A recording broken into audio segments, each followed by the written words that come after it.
this month, Brittany Ernsberger posted a message on Facebook to her friends and family. A very honest post about what depression looks like. With just one click, this Indiana mom of 4 daughters went from feeling alone and depressed to suddenly having the support of thousands of people, strangers she had never met. She will be here in a moment. But first, some of her story. Watch. Yes, you may, Alfie, said Mommy.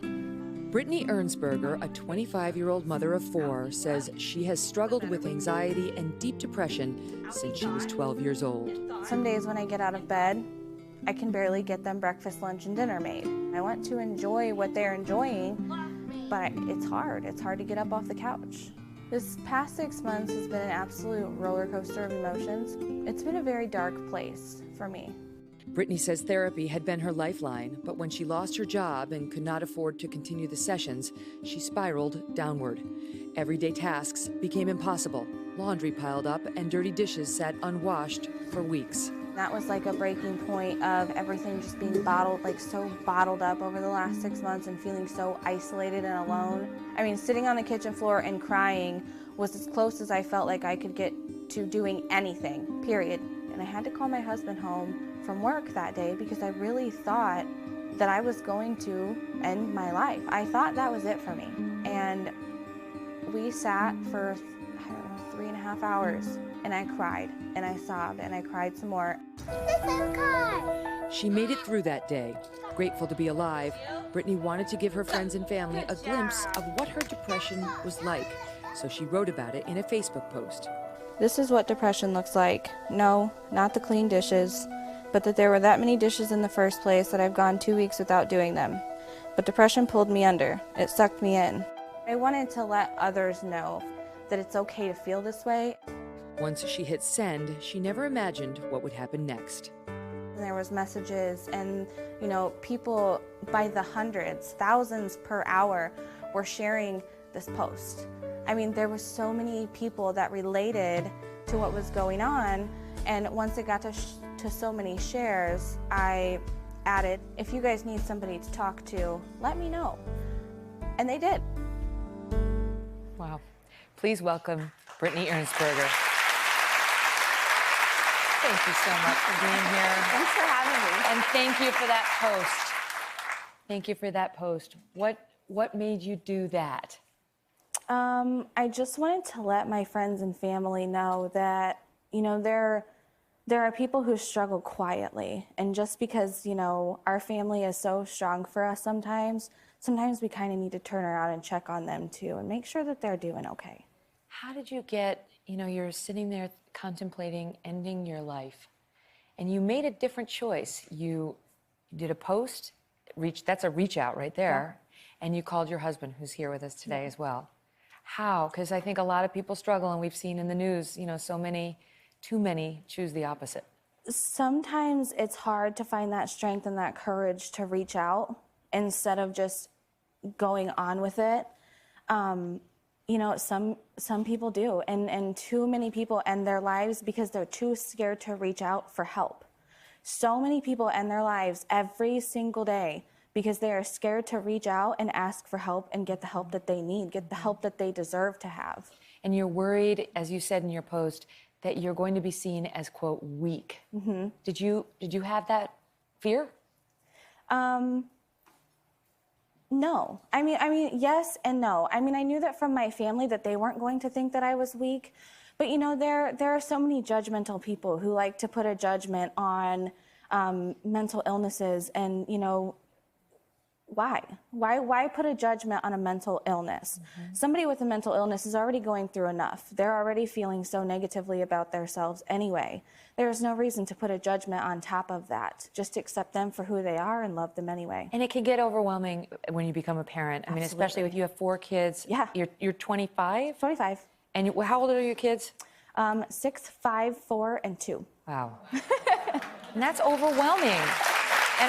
And I see like the laundry and the dishes and just maintaining the household. It's crazy. Right. It's got to be an incredible amount of pressure, especially for somebody coming into that situation, struggling with some mental health issues.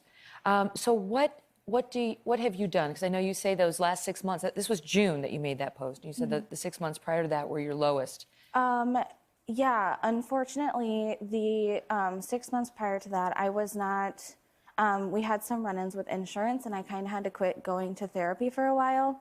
And Because it can be expensive. yeah, it can get expensive, especially when you don't have insurance. So I didn't go, and it was such a dark time. It was so dark, and it was, at first, before I learned to cope with it myself, it was getting out of bed and sitting on the couch. I mean, that was as far as I would make it. I would get up out of bed, and on my way to the couch, I would grab the kids some breakfast, and straight to the couch I went. Oh, I mean, I think so many people can relate to this, Brittany. I feel like so many people can relate to this. We've had people in our audience talk about how just getting out of bed and coming to the show, sitting here with their fellow human beings, has made them feel more connected and better. I mean, it is a battle for a lot of people. Yeah. I want to bring in Sue Varma, who's a professor of psychiatry at NYU Langone Medical Center. Dr. Varma, depression is very common and for some reason is stigmatized. Absolutely. I want to say that depression and anxiety, they're not death sentences and they shouldn't be seen as such. 20 to 40% of people have depression.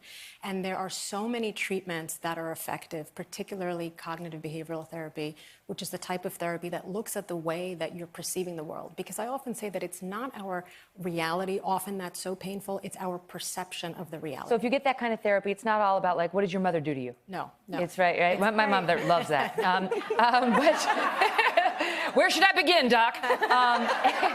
It's about like changing your thinking in the moment. Absolutely. It's based on the here and now. And there are things that you can do that are very easy. One of which is look at your pessimistic thinking. Pessimistic thinking that you were talking about looks at, I'm horrible. We take things personally. Things are never going to get better, permanent, and it makes us think that things are pervasive. So it's not just the dishes, it's everything in my life that's falling apart, and that's not necessarily the case. Brittany, I know you've said, too, that you believe in more positive messages to yourself when you get sucked into that, like, I'm bad, I'm terrible, look at my house, look at my mothering. That's when you go down, down, down. And positive affirmations are 100% the quickest and best way to make yourself feel better. It does work. Go stare in your mirror for the next hour. I don't care if you do it while you're crying. Stare in your mirror and tell yourself you're beautiful and you're smart and you're going to make it through this day, and you just might make it through another day. Yes. Dr. Varma, I know you say everyone should build themselves what you call a distress tolerance toolkit. What is that?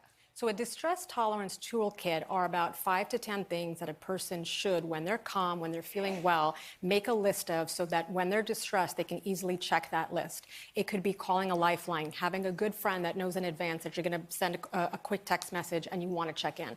If you have a therapist, communicating in advance, what are your in-between session policies? Like if I need you. If I need you, can I email you? Can I text you? Can I even leave a message? Sometimes you don't even need a response back, but just knowing that there's somebody out there who knows what you're going through might be enough.